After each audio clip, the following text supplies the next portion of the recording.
se viene presentando un incremento en la vulneración a derechos humanos, particularmente dirigido en contra de personas líderes sociales y defensoras de derechos humanos y de exguerrilleros de las FARC en proceso de reincorporación, particularmente en el tema de homicidios. Igualmente hemos señalado cómo por la incapacidad del Estado colombiano de hacer presencia integral en los territorios, estos territorios en donde anteriormente se encontraban las FARC han venido siendo copados y se han venido presentando disputas armadas por parte de grupos armados ilegales y de la fuerza pública. Nosotros, particularmente en este año, hemos venido insistiendo en que se han incrementado las acciones de violación de derechos humanos por parte de agentes de la fuerza pública, y eso tiene que ver con la doctrina militar. O sea, ya hay varios casos a nivel nacional en donde quienes han matado líderes y defensores, particularmente en jornadas de protesta o en oposición a la erradicación forzada de cultivos de uso ilícito, ha sido la fuerza pública, los militares y la policía. Acá en el departamento del Cauca recientemente asesinaron a 2 compañeros liberadores de la madre tierra. A nivel nacional se han denunciado 7 homicidios cometidos en el marco de las erradicaciones forzadas de cultivos de uso ilícito. Igualmente hemos denunciado cómo se ha presentado un incremento de las denuncias por violaciones sexuales en contra de menores de edad por parte de militares. También se ha venido evidenciando cómo hay una acción selectiva de las fuerzas militares y de policía para atacar grupos armados ilegales, y se han aumentado las denuncias de corrupción al interior de la fuerza pública. Toda esta situación se da en territorios rurales, la mayoría, en territorios en donde hay grandes intereses económicos y políticos. Por eso nosotros hacemos un énfasis señalando que lo que existe en Colombia es una disputa de poder económico por las grandes riquezas naturales que hay en nuestros territorios, por la gran riqueza en materia bioenergética, es decir, la minería, el petróleo, el agua. Desde la firma del acuerdo de paz nosotros hemos evidenciado que han asesinado a 1.008 compañeros y compañeras, personas líderes sociales y defensoras de derechos humanos. En solo este año ya nos han asesinado a 203. Esta mañana estaba recibiendo la confirmación de otra persona que fue asesinada en el departamento del Putumayo. Nosotros hemos venido señalando que la mayoría se cometen con arma de fuego. En la mayoría son sicarios que los asesinan. Son sicarios que se transportan en motocicletas o en carros.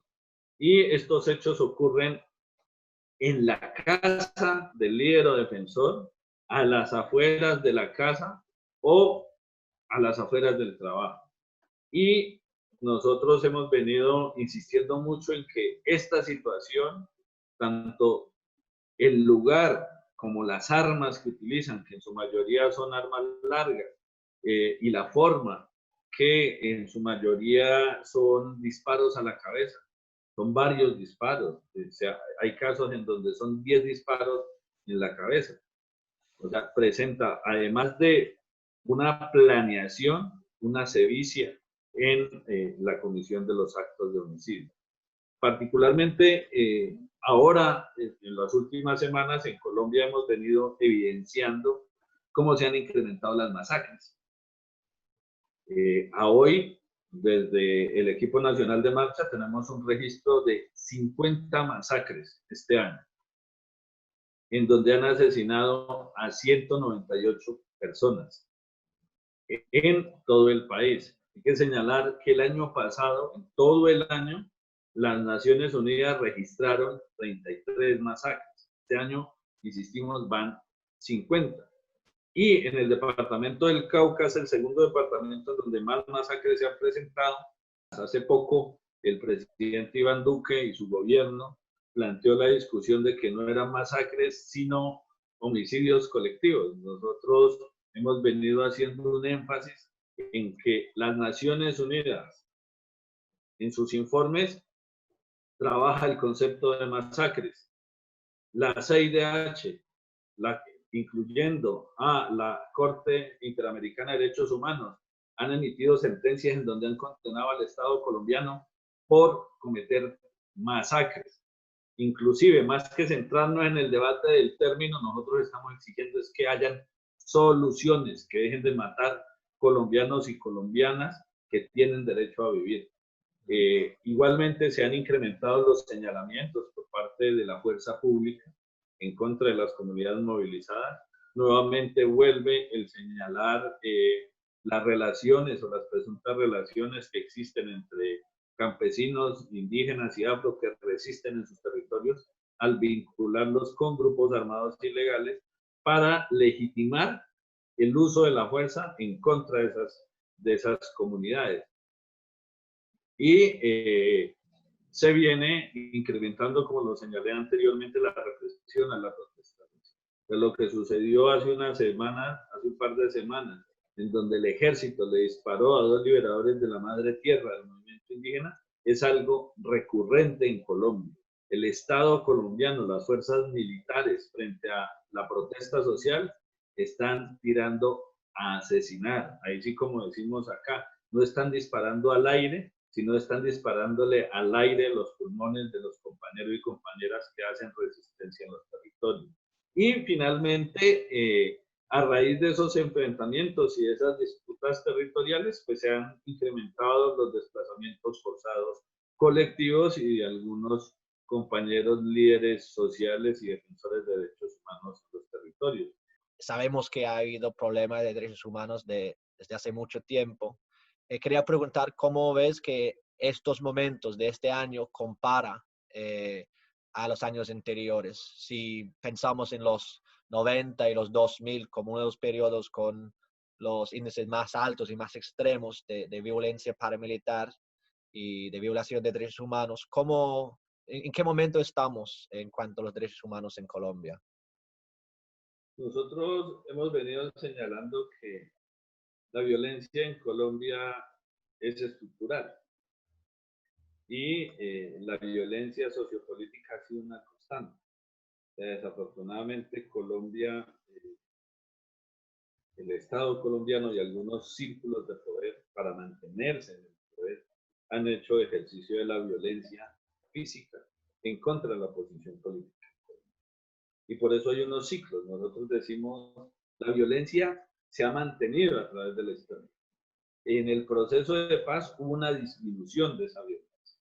Pero en la medida en que el Estado colombiano fue incumpliendo los acuerdos de paz, en la medida que las FARC hizo dejación de armas, se incrementó el incumplimiento y se desató una nueva ola de violencia, particularmente dirigida en contra de líderes sociales y defensores de derechos humanos y excombatientes de las FARC.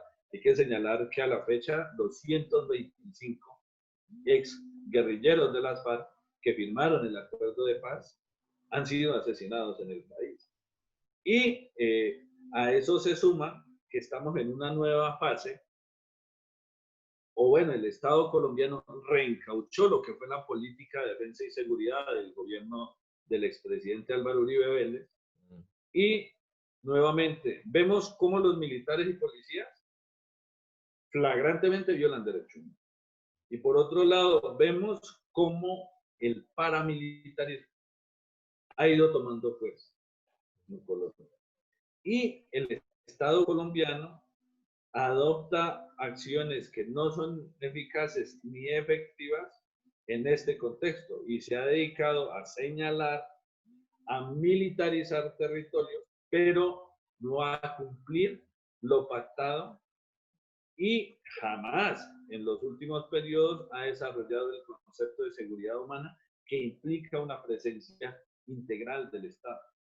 Entonces, en resumen, esto es un nuevo ciclo que tiene unos patrones comunes a otros ciclos y que muy seguramente se profundizan. ¿Qué piensa concretamente que debería estar haciendo más el gobierno de Duque? para enfrentar la situación de derechos humanos? Nosotros hemos insistido que en el acuerdo de paz, particularmente en el punto 2 y el punto 3.4, se acordaron ¿Cuáles son estos puntos? Para que el, la gente sepa, porque tal vez no todos saben los puntos de memoria. ya el punto 2 es sobre participación política y garantías para la participación política. Y el 3.4 es lo que tiene que ver con garantías de seguridad y protección.